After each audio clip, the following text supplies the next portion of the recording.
Okay, welcome back to, hold on, I gotta do my hair. Okay, there we go. All right, welcome back to my YouTube channel. We are going to be, Toothless and I are here. We're going to read to you Chapter 10, Section 2, titled Westward Bound. This is pages 312 to 317. Okay. All right, you ready, Toothless? Okay, don't expend too much energy there. All right. All right, page 312, Westward Bound. American Diary. In the early 1800s, pioneers wrote many letters that praised the qualities of the territory west of the Appalachians. One immigrant wrote about the land in Illinois. Quote, "It has the most fertile soil in the United States. In general, the farmer has nothing to do but fence in his fields, plow his ground, and plant his crop. He may then expect from an acre from 50 to 100 bushels of corn and from 10 to 50 of wheat. The quality of both which articles is superior to that of any I ever saw." Close quote. Quoted in Westward Expansion and Eyewitness History. Moving west. Main idea. Transportation routes such as roads improved as settlers moved west, and steamboats greatly improved the transport of goods along rivers. History in you. Have you ever taken a trip to another state? How did you get there? Read to learn about the new network of roads that connected the country. Settlers poured into Illinois and other frontier areas west of the Appalachian Mountains during the 1800s. The typical frontier family moved from place to place as the line of settlement continued to push westward. The first census, the official count of a population of the United States in 1790, revealed a population of nearly 4 million. Most Americans at that time lived east of the Appalachian Mountains and within a few hundred miles of the Atlantic coast. Within a few decades, this pattern changed.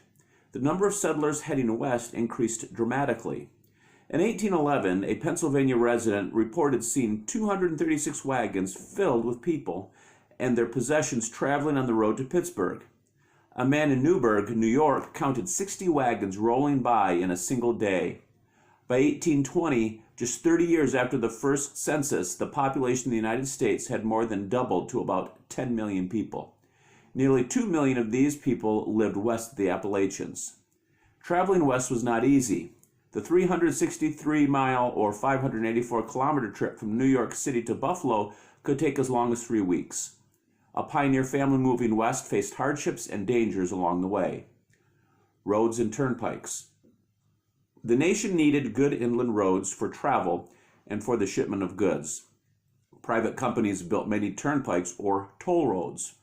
The fees travelers paid to use those roads helped finance their construction. Many of the roads had a base of crushed stone. The land was often muddy in some areas. To aid travel, companies built corduroy roads. These roads consisted of logs laid side by side, like the ridges of corduroy cloth. Ohio became a state in 1803. The new state asked the federal government to build a road to connect it with the east. In 1806, Congress approved funds for a national road to the west, and 5 years later agreed on the route. Page 314. Construction of the road began in 1811 at the Potomac River in Cumberland, Maryland. However, work on the road stopped during the War of 1812. The first section from Maryland to Wheeling, Virginia, and now West Virginia, did not open until 1918.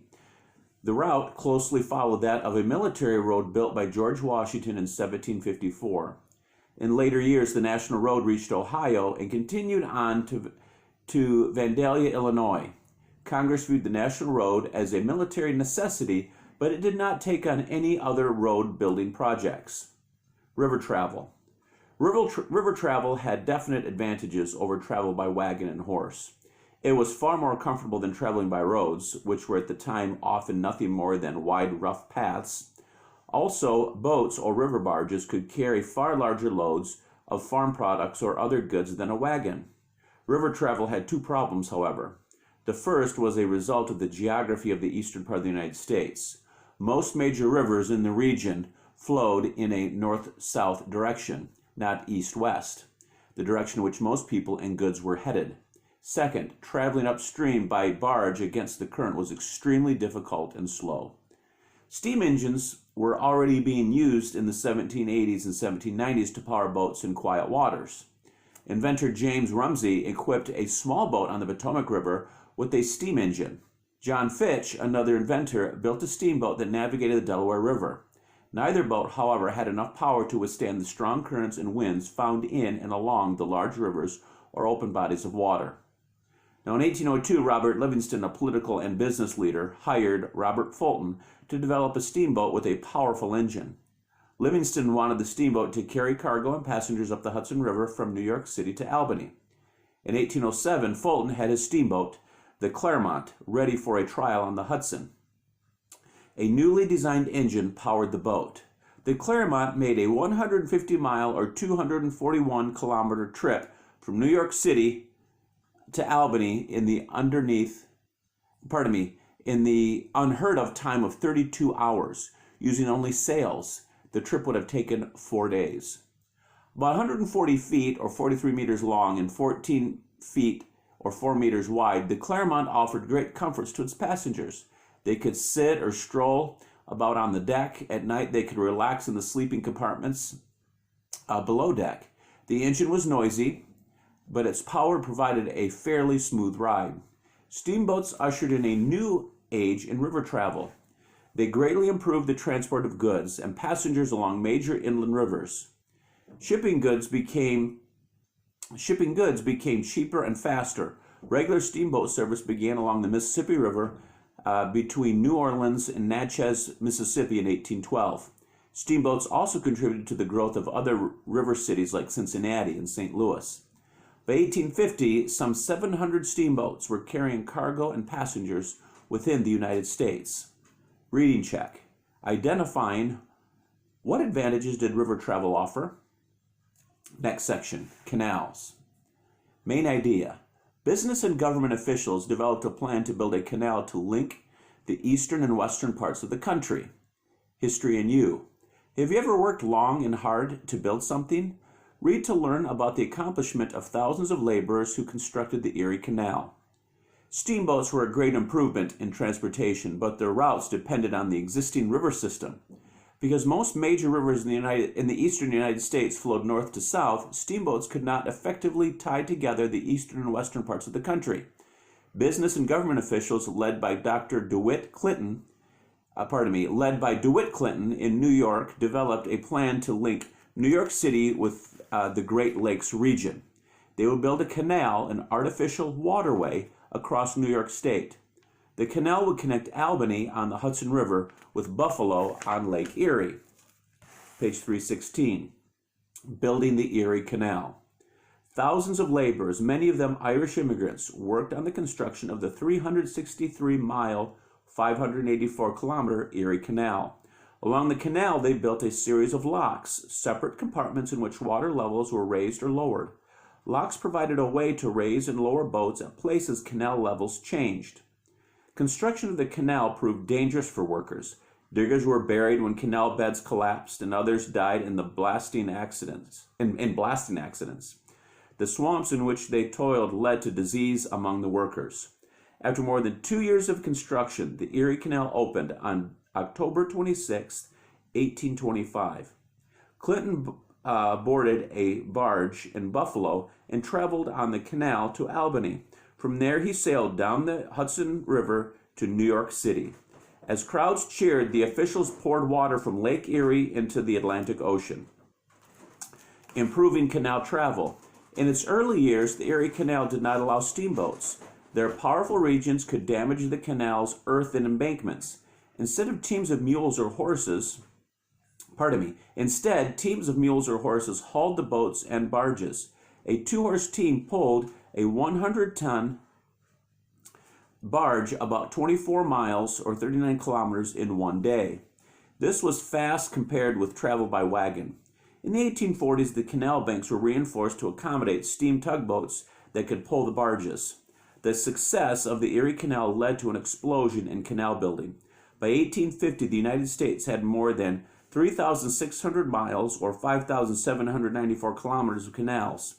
Canals lowered the cost of shipping goods and brought prosperity to the towns along their routes. Perhaps most important, they linked regions of a growing country. Page 317, Western Settlement. Oh, I forgot the reading check at the bottom of 316. Reading check. Finding the main idea. Why were canals built? Okay, now 317, Western Settlement. Main idea. Americans continued to move westward, settling near rivers so they could ship their goods to markets. History and you. Think about what your life might be like if you could not watch TV or use the computer. Read to learn about the lives of Western families in the early 1800s. Americans moved westward in waves. The first wave began before the 1790s and led to the admission of 4 new states between 1791 and 1803: Vermont, Kentucky, Tennessee, and Ohio. A second wave of westward growth began between 1816 and 1821. 5 new western states were created: Indiana, Illinois, Mississippi, Alabama, and Missouri. The new states reflected the dramatic growth of the region west of the Appalachians. In 1800, only 387,000 white settlers lived west of the Appalachian Mountains. By 1820, that number had grown to more than 2.4 million people. Ohio, for example, had only 45,000 settlers in 1800. By 1820, it had 581,000 settlers. Pioneer families tended to settle in communities along the great rivers, such as the Ohio and the Mississippi. They settled by rivers so they could ship their crops and other goods to markets. The canals, which crisscrossed the land in the 1820s and 1830s, allowed people to live farther away from the rivers. People also often preferred to settle with others from their home communities. Indiana, for example, was settled mainly by people from Kentucky and Tennessee. Michigan's pioneers came mostly from the New England area. Western families often gathered together for social events. Men took part in sports such as wrestling. Women met for quilting and sewing parties. Both men and women participated in corn huskings. These were gatherings where farm families shared the work of stripping the outer layers from corn. Life in the West did not include the conveniences of Eastern town life. However, the pioneers had not traveled to the West to live a pampered life. They wanted to make a new life for themselves and their families. America's population continued to spread westward in the years ahead. Reading check. Describing. What was life like for families on the western frontier? Section 2 review. Question 1. Define the following terms by using each one in a sentence. This is where I ask you guys again always just to write out the definition of each of the terms. Census, reveal, turnpike, region, canal, lock. Number 2. Discussing. How were the improvements in westward travel financed in the early 1800s? 3. Identifying. What were the benefits of canal travel? Number 4. Listing. What determined where people would settle as they moved westward? Critical thinking. Number 5. Analyzing. Use a chart like the one below to describe why each item was important to the nation's growth. Along the left side, you have written National Road, Claremont, and Erie Canal. Along the top right, you see the word significance. Okay, hope you guys are having a good day, and Toothless, as you can see, helped the whole time. He slept. Actually, I woke him up from a nap to come perform for you today, and I guess this is his performance, is sleeping for you guys, or it looks like in some deep trance. All right, needless to say, we'll catch you at our next section.